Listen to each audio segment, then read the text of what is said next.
स्वागत है आपका दोस्तों नेटफ्लिक्स में। तो हर बार आप देखते हैं हमें नई हस्ती के साथ। तो आज जो हमारे साथ हस्ती है जानी पहचानी, वो है बीनू राजपूत जी। तो सुनते हैं बीनू जी की जुबानी, बीनू जी की कहानी। नमस्कार बीनू जी, स्वागत है आपका नेटफ्लिक्स में। कैसी हैं आप? बिल्कुल बढ़िया। Thank you so very much मुझे यहाँ बुलाने के लिए।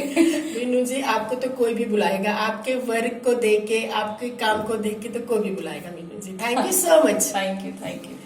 तो बीनू जी, मैं स्टार्ट करती हूँ। आपने दर्शकों को बताइए जरा, आपने अब तक कोई 5 से कौन से वर्क, अच्छे वर्क हैं जो जिनमें चुनिंदा वर्क हैं, तो वो सुनाइए हमें प्लीज। फिल्म मेकिंग एक ऐसा प्रोफेशन है जो कि फीमेल्स के लिए काफ़ी डिफ़िकल्ट प्रोफेशन है और आपको बहुत कम फीमेल्स यहाँ देखने को मिलती है।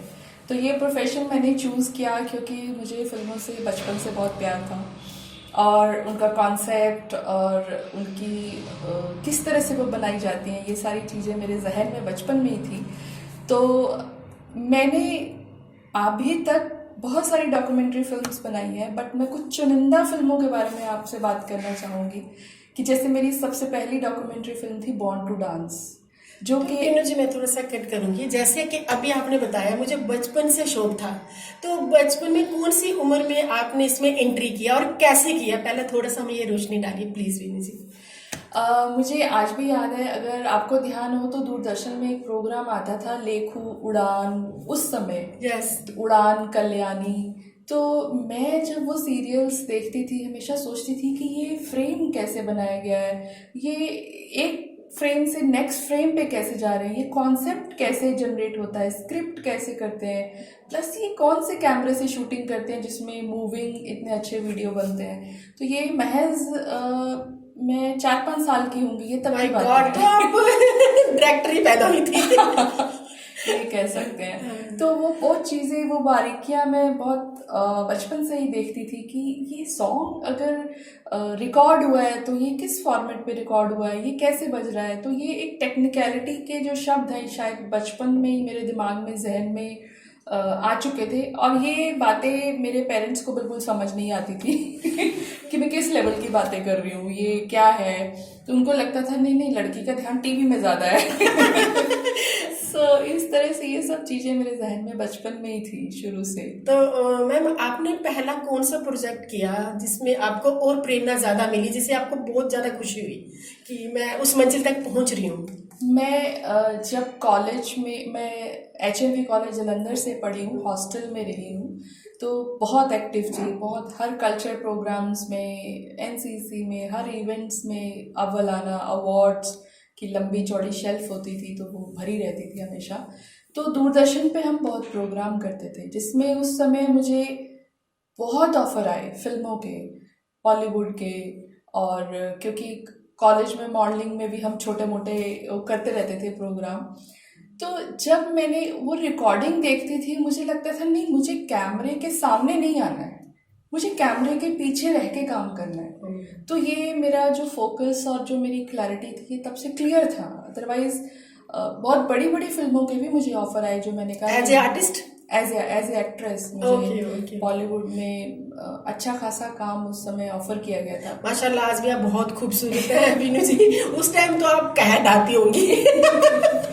तो बट हाँ, मेरे जहन में ये चीज़ बिल्कुल क्लियर थी कि मुझे कैमरे के सामने नहीं जाना, मैं कैमरे के पीछे से काम करूँगी। I want to do a creative work, कि हम एक छोटे से काम को, कि अच्छी अच्छी स्टोरीज को हम किस तरह से क्रिएटिवली लोगों के सामने दिखा सकते हैं।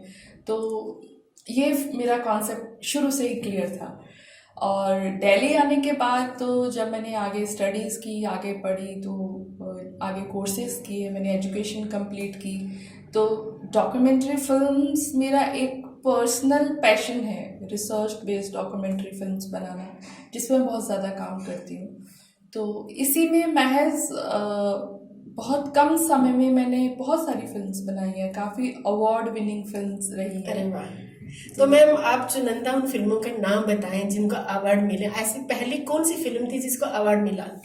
मेरी सबसे पहली फिल्म थी बॉर्न टू डांस, अच्छा। जो कि एक रिनाउंड क्लासिकल डांसर हैं गुरु शोभना नारायण, और मेरी भी गुरु हैं वो। उनकी बायोग्राफी मैंने बनाई थी, तो उस फिल्म को बहुत सराहा गया, उसको बहुत अवार्ड मिले जयपुर फिल्म फेस्टिवल और कई फेस्टिवल्स में भी, और लोगों ने बेहद पसंद की उस फिल्म को। और उस फिल्म को बनाने के लिए मुझे 2 साल लगे। अच्छा।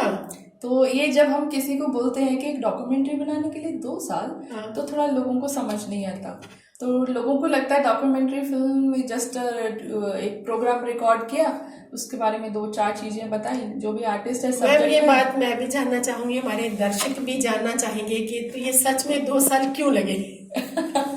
वो 2 साल इसलिए लगे कि पहली बात, मैं जिनके ऊपर बायोपिक बना रही हूँ, अच्छा। तो मुझे उनको जानना था, तो मुझे उनके साथ टाइम स्पेंड किया मैंने, उनकी बारीकियां जानी, उनकी क्वालिटीज़ डिसक्वालिटीज़, और मैं क्या निखार के बाहर लेके आ सकती हूँ, वो समझने के लिए मैं उनके साथ बहुत ज़्यादा टाइम बिताती थी उस चीज़। और वो शोभना नारायण एक छोटे से उसमें आप उनको एक्सप्लेन नहीं कर सकते हो, यू नीड ए वास्ट पर्दा उनको एक्सप्लेन करने के लिए, क्योंकि उनका इतना ज़्यादा काम है।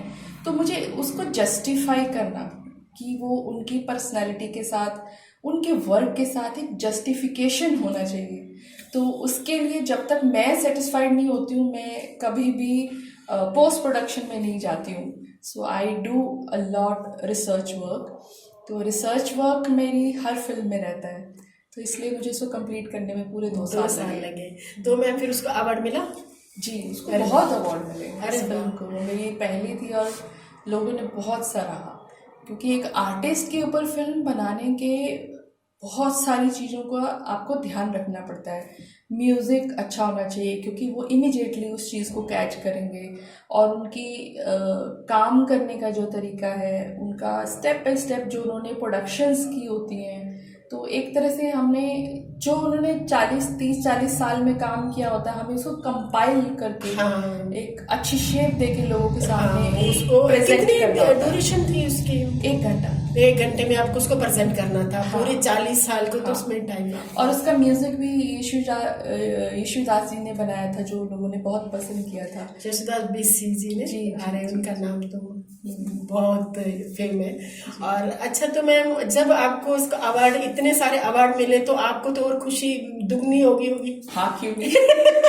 आपको कॉन्फिडेंस अप हो जाता है, नो, आपके पास, आप में इतना कॉन्फिडेंस आता है कि आप उससे बेस्ट और आगे काम करने के बारे में सोचते हो कि आप उससे बेस्ट आगे क्या काम कर सकते हो। तो उसके बाद मेरा नेक्स्ट प्रोजेक्ट था वॉल ऑफ वेलर। मैम मैं ये नेक्स्ट प्रोजेक्ट के बारे में डिस्कशन करने से पहले क्वेश्चन करूँ आपसे? हाँ। तो मैं ये जानना चाहती हूँ कि मैम एक फीमेल के लिए कितना स्ट्रगल करना पड़ता है यहाँ तक पहुँचने के लिए? फीमेल के लिए जो स्ट्रगल करना है फिल्म्स में, फीमेल का आना, it's not an easy job. कभी कभी ऐसा होता है कि आपके पेरेंट्स, आपकी फैमिली सपोर्टिव नहीं होती, वो आपको समझते नहीं है। लेकिन अब थोड़ा सा दौर चेंज हो रहा है, मुझे लग रहा है पेरेंट्स भी काफ़ी ओपन अप हो चुके हैं, आपको वो चीज़ें फेस नहीं करनी पड़ती जो मैंने फेस की होंगी अपने टाइम में। तो मतलब आपको स्ट्रगल करना पड़ा? ऑफ कोर्स, क्योंकि मैं ऐसे छोटे एरिया से थी, वहाँ पे लड़कियों को नहीं पढ़ाते थे, तो मुझे हॉस्टल जाके पढ़ना, तो वो तो एक बहुत बड़ी बात थी जिसके लिए बहुत स्ट्रगल करना पड़ा। और उसके बाद ऐसी क्रिएटिव लाइन चूज करना जो लोगों की समझ में नहीं आता था। कहाँ से समझ आएगा, क्योंकि इसमें तो टाइम की बॉन्डिंग भी तो नहीं है ना। क्वालिफिकेशन जो बेसिक सी होती थी, आपको एमए करना है, बीएड करना है और आपको टीचर लगना है, बस एक बेसिक फंडा था। तो उसके बियॉन्ड जाके इस तरह का कुछ करना, थोड़ा कन्विंस करना काफ़ी डिफिकल्ट था मेरे लिए। तो बट अल्टीमेटली वो हो गया। बट हाँ, आज डिफ़िकल्टीज जो मैं कहती हूँ कि डिफ़िकल्टी, प्रोफेशन डिफ़िकल्ट है बट उतना डिफ़िकल्ट नहीं है जितना हमारे टाइम पे था। हमें करने के लिए आया। और अब तो फीमेल्स बहुत क्रिएटिव काम करती हैं, मेल से ज़्यादा क्रिएटिव करती हैं। आप उनके काम को देख सकते हो, बॉलीवुड में इतनी फीमेल्स हैं, प्रोड्यूसर हैं, फराह खान, मैंने जैम, अच्छा काम करते हैं। सीरियल्स में बात करते हैं तो एकता कपूर जी, उनका तो अपना ही तो काफी प्रेरणा मिल रही है फीमेल को, जी, है ना। तो नेक्स्ट टॉपिक पे मैम बात करते हैं। मेरी जो नेक्स्ट फिल्म थी wall of valour, tribute to martyrs. अच्छा वो हमने मार्टायर्स की स्टोरीज को चूज किया था, लेकिन मार्टायर्स में ये आर्मी से रिलेटेड नहीं, अच्छा सेंट्रल आर्म पुलिस फोर्सेस और स्टेट पुलिस फोर्सेस। अच्छा तो हमने उसमें से चुनिंदा कुछ स्टोरीज मार्टायर्स की उठाई थी जिनको हमने फिल्माया था। अब इनको क्यों उठाया, क्योंकि ये रियल हीरो है। अच्छा जो हम लोग रियल हीरो की बात करते हैं तो लोग उनको तो देखते हैं, लेकिन जो रियल हीरो पीछे रह जाते हैं। पीछे रह जाते हैं, बिल्कुल सही कहा आपने। तो हमने उनको उठा के इस पे काम किया और बहुत सराहा। उसमें हमने अक्षय कुमार जी के साथ काम करने का हमें मौका मिला। अच्छा, अक्षय जी के साथ भी काम किया हाँ, आपने? तो उन्होंने हमें अच्छा टाइम दिया। I mean he is a wonderful man. उन्होंने, हालांकि पैडमैन की वो शूटिंग कर रहे थे तो हम लोग वहीं पर गए जहाँ ऑन द स्पॉट वो थे। उन्होंने हमें अच्छे से टाइम दिया and he is 24/7 available for martyrs, वो सबको पता है। तो इसमें कोई ऐसी बात नहीं है। तो आर्ट से एकदम वॉल ऑफ वेल्यूर पे आना एक डिफरेंट एक्सपीरियंस था। उसमें भी आप जब मार्टायर्स के ऊपर बात करते हो तो आपको उनसे कंसर्न डिपार्टमेंट से आपको बात करनी होगी, उनसे परमिशन लेनी होगी। और फिर जो स्टोरी है, अब हमें तो एक स्टोरी के फॉर्म में दी जाती है, उस स्टोरी की तह तक जाना कि क्या वाकई ये स्टोरी ऐसी हुई थी, उसके फैक्ट्स ढूंढना, उस टाइम के न्यूज़पेपर्स ढूंढना कि ये वाकई ये घटना घटी थी। तो इस तरह से हम अपनी लेवल पे पूरी रिसर्च करते हैं, फिर उस पर काम करते तो हैं। मैम सेकंड टाइम आपको डॉक्यूमेंट्रीज बनाने में कितना टाइम लगा? वो 6 महीने लगे थे। अच्छा, तो उस टाइम आप बहुत कुछ समझ चुकी थी। हाँ, क्योंकि एक तो हमें बीएसएफ जैसे हमने अलग अलग जो जवान मार्टायर्स हमने चूज किए थे, बीएसएफ और आईटीबीपी, सीएपीएफ, तो हमें एक फाइनल वर्जन हमें मिल गया था उन डिपार्टमेंट से, क्योंकि ये उनके साथ कोलैबोरेटिव प्रोजेक्ट था। फिर उनके घर पर हम गए तो उनको रहन सहन देखा, उनसे बातचीत की। उसके लिए हम लोग अलग अलग लोकेशंस पे गए, श्रीनगर भी गए। अच्छा, हरियाणा में हमने Rocky is very famous, Rocky को आजकल हर कोई जानता है जिसने, उसके घर गए, वो हमने किया, वहाँ पे शूटिंग की। और श्रीनगर पे जब हम लोग शूटिंग करने के लिए गए, मुझे आज भी याद है कि उस दिन थर्सडे था। अच्छा, और हम जैसे ही एयरपोर्ट से निकले तो हमें प्रॉपर बीपी, बुलेट प्रूफ गाड़ी, सब चीज़ें प्रोवाइड की गई थी। तो उस पर पत्थरबाजी हुई। अच्छा, maybe I don't know, पता चल गया होगा किसी को कि कोई फिल्म मेकर है जो मार्टायर्स पे काम कर मैम उस टाइम आप घबराई नहीं? नहीं, ऐसा हमारे साथ बहुत कुछ होता है। मुझे बहुत थ्रेट भी मिलते हैं, बहुत कुछ भी होता है, but I never take it seriously, क्योंकि ये मेरा प्रोफेशन है, मेरा काम है काम करना, और मैं काम ही करती रहती तो हूँ। आपने फिर कश्मीर में शूट किया? हाँ, हमने शूटिंग की वहाँ पे, बहुत अच्छे, एक अल्ताफ अहमदार उनकी फैमिली के साथ, वो बहुत बड़े हीरो थे और अच्छा एक्सपीरियंस था। और उस फिल्म को बहुत बहुत लोगों ने सराहा। पंजाब गवर्नमेंट ने उस फिल्म को, जो पंजाब यूनिवर्सिटी के वीसी थे उस समय, तो उन्होंने हर कॉलेज में दिखाने के लिए एक सर्कुलेशन पास किया था कि इस फिल्म को हर कॉलेज में दिखाया जाए। इवन दिल्ली, यहाँ गवर्नमेंट, सेंट्रल गवर्नमेंट से भी इस फिल्म को हर आईटीबीपी, सीआरपीएफ, आई मीन पता नहीं कितनी जगह स्क्रीन की होगी, मुझे खुद मैम जिन फिल्मों का आप नाम ले रही हैं, तो क्या हमारे दर्शकों को देख सकते हैं? हाँ, ये दोनों फिल्में तो मेरे जो यूट्यूब चैनल है मीनू राजपूत फिल्म्स पर अवेलेबल है। अच्छा, उस पर देख सकते हैं। अच्छा, और तो मैम एक बार दर्शकों को बता दीजिए। हाँ, ये जो दोनों फिल्म्स हैं आप मेरे YouTube channel Meenu Rajput films पर देख सकते हैं। ये बॉर्न टू डांस और वॉल ऑफ वेलर जो डॉक्यूमेंट्री फिल्म्स है, ये आप मेरे YouTube channel Meenu Rajput films पर देख सकते हैं। तो वहाँ आपको और भी कई कॉन्सेप्ट मिलेंगे जो हमारे यूट्यूब चैनल पर अवेलेबल है। तो मैम हम आते हैं थर्ड क्वेश्चन पे। और तीसरी मूवी आपने कौन सी की? तीसरी टोटली डिफरेंट दोनों से, वो मिर्ज़ा गालिब के ऊपर थी। अच्छा, तो काबाए हिंदुस्तान। अब काबाए हिंदुस्तान थोड़ा सा डिफिकल्ट वर्ड होगा आपके लिए अंडरस्टैंड। काबा मीन्स मक्का मदीना, मीन्स जो बनारस है, बनारस काबाए हिंदुस्तान डॉक्यूमेंट्री फिल्म का पूरा नाम था। मतलब जो बनारस है वो हिंदुस्तान का मक्का मदीना है।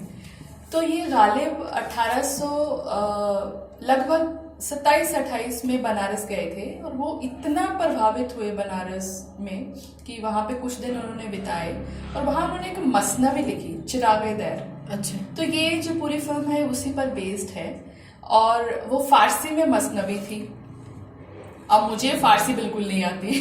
तो फिर ये टफ रहा होगा आपके लिए? बिल्कुल बिल्कुल। तो क्योंकि मैंने थोड़ा सा उर्दू पढ़ना सीख रही थी, तो मेरे कुछ फ्रेंड्स हैं दिल्ली यूनिवर्सिटी में, तो मैंने उनकी हेल्प ली, उनसे बात की, तो फिर मैंने उसको उस फारसी मसनवी को समझा।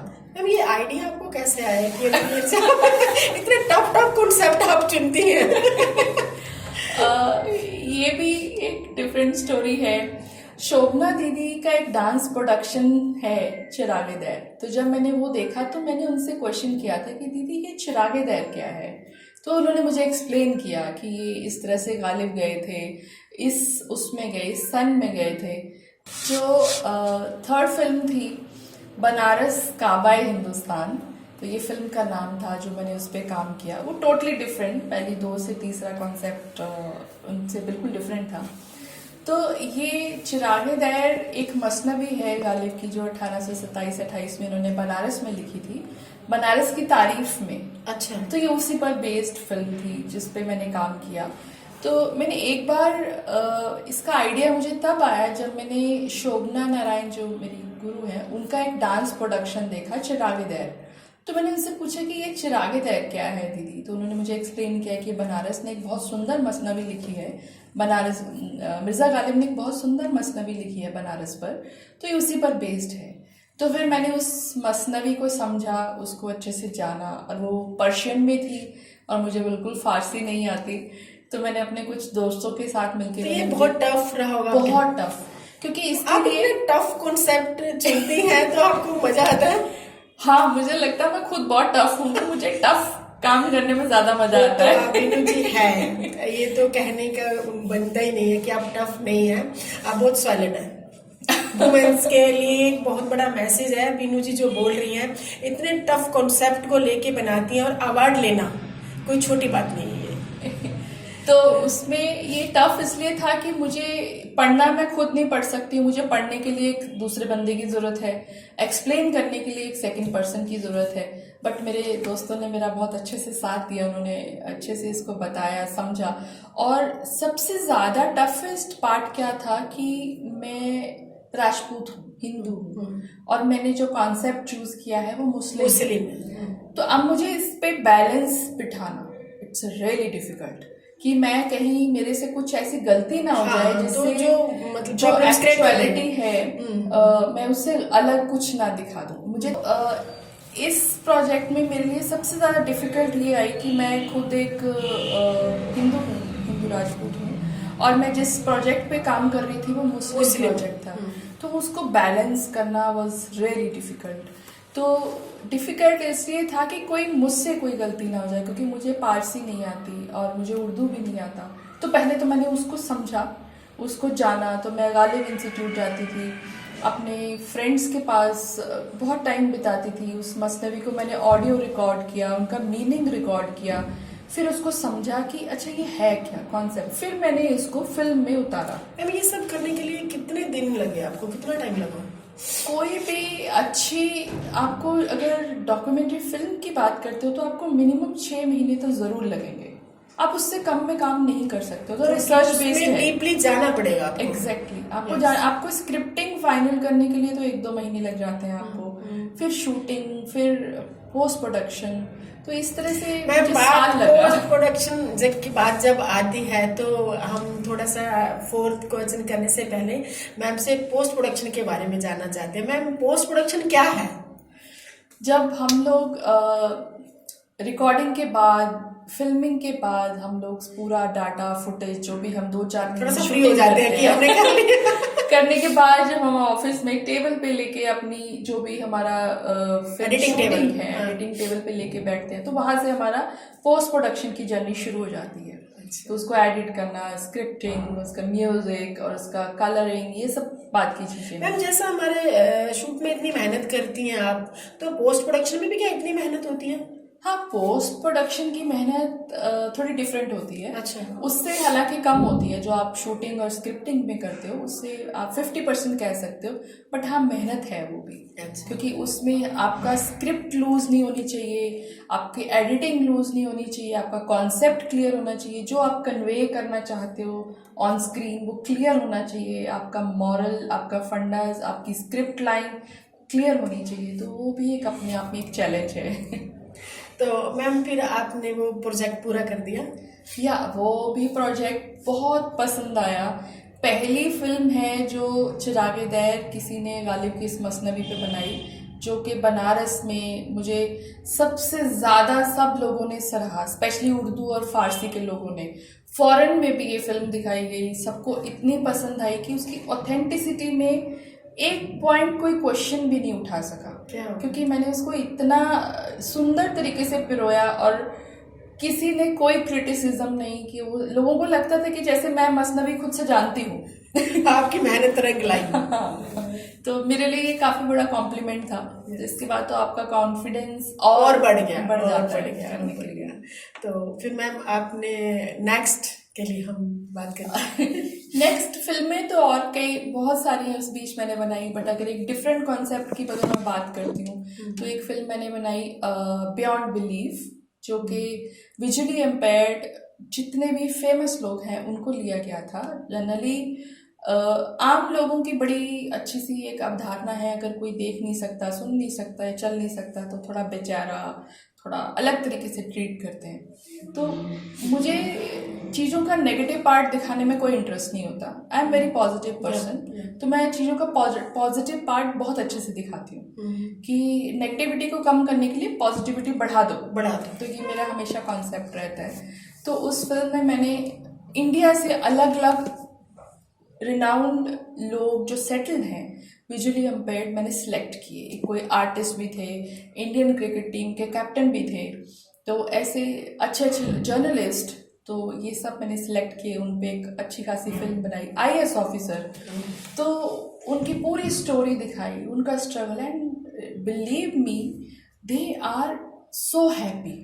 हम लोगों से ज़्यादा खुश हैं और हम हमेशा इन लोगों को मोटिवेट करने की बजाय हमेशा इनको बेचारा या इस तरह से बोलते हैं, पर लोगों को वो भी फिल्म देखनी चाहिए।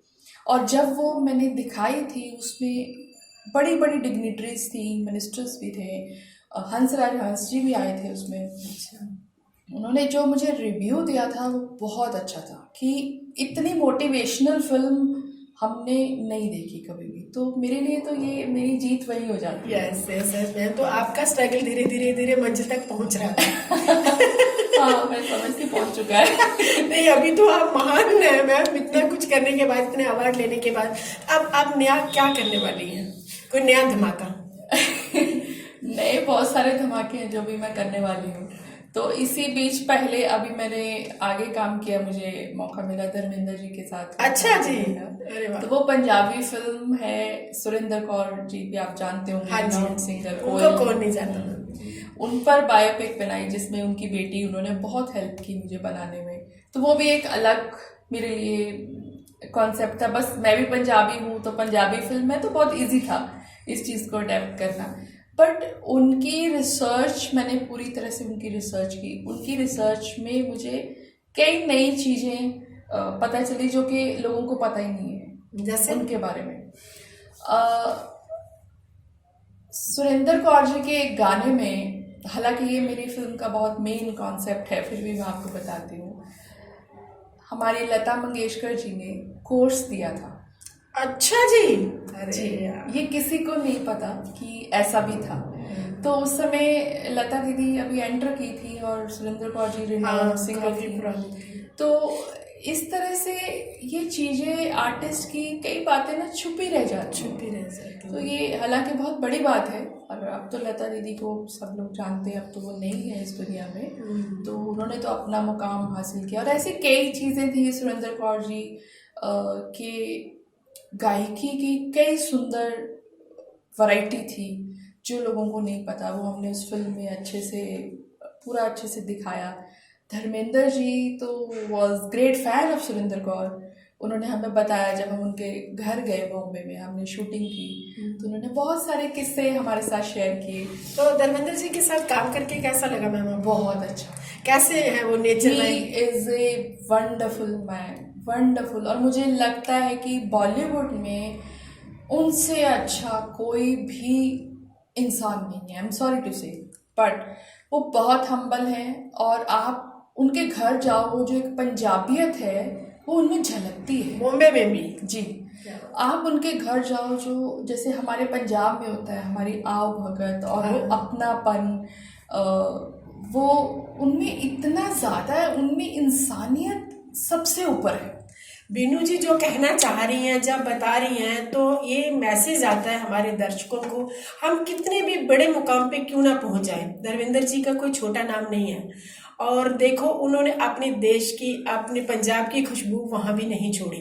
तो ये मैसेज है हम सब लोगों के लिए, हम कितने बड़े मुकाम पे पहुंच जाए, लेकिन हमें डाउन टू अर्थ रहना बहुत जरूरी है। क्यों बीनू ये जी? बात वो कहते भी हैं। हाँ। वो कहते भी हैं कि कभी भी आप कहीं भी पहुंच जाओ, अपनी मिट्टी की खुशबू कभी मत भूलो। उन्होंने ये बात मुझे भी बोली, So nice. हम सब लोगों को। तो वो तो उनके घर का कल्चर पूरा पंजाब है। बिल्कुल बिल्कुल, हमें लगा कि हम पंजाब में आ गए। सर क्या बात है धर्मेंद्र सर, क्या बात है जी। तो इस तरह से ये मैंने आपको कुछ 5 डिफरेंट कॉन्सेप्ट्स के बारे में बता दिया, और जो नेक्स्ट आने वाले मेरे प्रोजेक्ट्स हैं जिन पे मैं काम कर रही हूँ, वो इन 5 से डिफरेंट है। अच्छा, वो ऐसा क्या करने वाली मैम आप? मैं कुछ संस्कृत को लेके, मैं उसको डिस्क्लोज नहीं कर सकती हूँ, संस्कृत को लेके काम कर रही हूँ। और एक बहुत बड़े रिनाउंड इन्वायरमेंटलिस्ट हैं, वर्ल्ड रिनाउंड, अच्छा, जो कि इंडिया के इकलौते ऐसे इन्वायरमेंटलिस्ट हैं जो कि फॉरेन में भी रजिस्टर्ड हैं, लोग उनको मानते हैं, उन पर काम कर रही हूँ। तो एक साइंटिस्ट कह लीजिए, एक टोटली डिफरेंट एरिया। तो बस मैं अभी भी वो सब काम कर रही हूँ। तो मीनू जी एक ना पर्सनल क्वेश्चन तो मैं जरूर करूंगी अपनी तरफ से।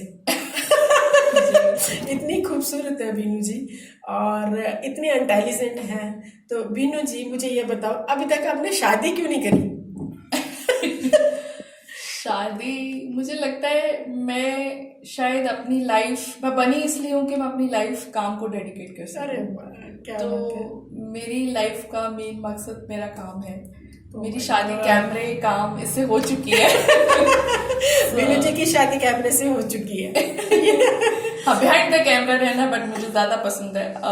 सामने आना थोड़ा मैं भागती हूँ इन चीजों से, बट यस, काम ही मेरा सब कुछ है। So I am dedicated my life. तो बीनू जी क्या आप आगे शादी के बारे में सोच रही हैं, अभी करेंगी कि नहीं करेंगी? शायद नहीं। कोई भी उम्मीद मत करना। शायद नहीं, ऐसा क्यों बीनू जी? मुझे लगता है काम सब कुछ है, तो मैं काम पे ज्यादा। सो नाइस है बीनू जी, सो नाइस। मुझे आपका इंटरव्यू लेके इतनी खुशी हो रही है ना, मैं जाहिर नहीं कर पा रही कि इतनी डेलिकेट से आप काम कर रही हैं। मतलब मेरे को जो सुन के भी, मैं बहुत सारी बातें बीनू जी मुझे नहीं पता थी, जो आप फ्रेंड है मेरी, लेकिन मुझे नहीं पता थी। आज दर्शकों के साथ मिलके मुझे सुनने को मिली, तो अब मैं आपकी और बड़ी फैन हो गई हूँ। बीनू जी मैं एक बात और पूछना चाहूंगी, आप इतनी सुंदर, इतनी फिटनेस, इतना हार्ड वर्क, ये इतनी फिटनेस कैसे है? फिटनेस, हाँ मैं फिटनेस फ्रीक हूँ, फिटनेस मुझे बहुत पसंद है। एक और मैं योगा भी करती हूँ। अच्छा। और अपने लिए मैं एमए योगा भी अभी स्टडी कर रही हूँ, एमए कर रही हूँ योगा में, आयुर्वेद में भी। वो सिर्फ, लेकिन it's nothing related to professional, वो मैं सिर्फ अपने लिए कर रही हूँ। और fit India champion, sports ministry में फिट इंडिया चैंपियन भी हूँ। रह चुकी हैं? मैं अभी और क्या क्या राज खोलने वाली है मैम आप? तो फिटनेस तो मेरा मानना है सबको फिट होना चाहिए, क्योंकि कोविड ने तो हमें एक आईना दिखाया है कि अगर आप फिट नहीं है तो आप कुछ नहीं कर सकते। आप भले किसी भी प्रोफेशन में हो, कोई भी काम करो, तो अगर आप फिट नहीं है तो आप बिल्कुल अच्छे से काम नहीं कर सकते हो। तो अगर आपको अच्छा काम करना है, अच्छा परफॉर्म करना है, लाइफ में एक पॉजिटिव और हेल्दी लाइफ जीनी है, तो आपको फिट होना पड़ेगा। हमारे दर्शकों को बता दीजिए कि ये फिटनेस के कुछ पॉइंट्स बता दीजिए, हम सब फिट रह सके मैम। फिटनेस के पॉइंट क्या, हमारे प्राइम मिनिस्टर ने इतना अच्छा इनिशिएटिव उठाया है कि आधा घंटा रोज फिटनेस की डोज, तो सिर्फ आधा घंटा आप निकालिए, वॉक कीजिए, योगा कीजिए, प्राणायाम कीजिए, कुछ भी कीजिए, मेडिटेशन कीजिए, जिम कीजिए, लेकिन कीजिए। तो 30 मिनट भी अगर आप अपने लिए निकालते हैं तो आप हेल्दी और पॉजिटिव लाइफ जी सकते हैं। तो मैम आप कितना, इतने बिजी वक्त में से कितना वक्त अपने लिए निकालती हैं? मैं 2 घंटे तो निकालती हूँ। कब करती हैं आप ये सब? मुझे जब भी टाइम मिलता है अर्ली मॉर्निंग, क्योंकि मैं सुबह 4 बजे उठती हूँ, ये मेरा बचपन से शेड्यूल है और जल्दी सोती हूँ। तो जब भी मुझे टाइम मिलता है तो मैं अपने लिए morning, early morning, late evening, जैसा भी मेरा शेड्यूल होता है, तो मैं अपने लिए 2 घंटे ज़रूर निकालती हूँ। तो वर्क कब करती हैं? दिन में। हाँ? बहुत कुछ सीखने को मिल रहा है बीनू मैम से। तो बीनू मैम, आप दर्शकों को एक मैसेज दे दीजिए वुमेन स्पेशल एपिसोड के लिए। तो ये international women's day special episode है, तो मैं हमारी सारी वुमेन्स को एक मैसेज देना चाहती हूँ कि आप ज़िंदगी में जो भी करना चाहते हैं, आपके जो भी सपने हैं, उसको ज़रूर परस्यू करें। और उसके लिए आपको फिट रहना, ऑब्वियसली सुंदर दिखना बहुत ज़रूरी है। तो अपनी फिटनेस पे ध्यान दें और खुश रहें, पॉजिटिव रहें, and just focused on your career concept. आप जो भी बनना चाहते हैं उस पर फोकस्ड रहें। Thank you ma'am, thank you so much. आप नेटफ्लिक्स में आई, बहुत बहुत धन्यवाद मैम। थैंक यू, आपने मुझे यहाँ बुलाया। Thank you.